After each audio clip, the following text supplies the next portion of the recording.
Health experts say that respiratory illnesses such as RSV have already taken hold in southern states and will likely spread north. In Texas, health officials say cases of RSV are overwhelming emergency rooms. When we arrived at the Texas Children's emergency room, it was overflowing. In Fort Worth, Texas, officials at Cook Children's Medical Center say they treated 240 RSV cases over the last week alone. That's a patient checking in about every 3 minutes. Tiffany and Trice Adams had their preemies diagnosed with RSV a week apart and had to have them treated at different hospitals at first because of capacity issues. I felt helpless the whole time.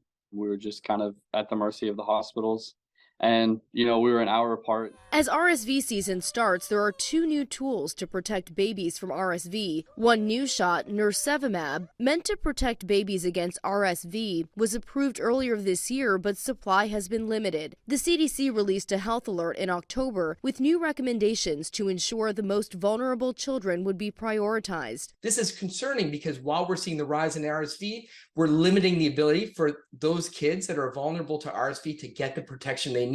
Those concerns heightened as doctors say the so-called triple-demic season of RSV, COVID-19, and the flu is fast approaching. The drug's manufacturer tells ABC News the supply constraints were due to an unprecedented demand that outstripped their estimates. A federal health official also says progress is being made and that tens of thousands of doses of the shot could be available as early as next week to help alleviate shortages. There's also a new maternal RSV vaccine given later in pregnancy that can protect babies at birth from RSV, and that supply is not limited. Rena Roy, ABC News, New York.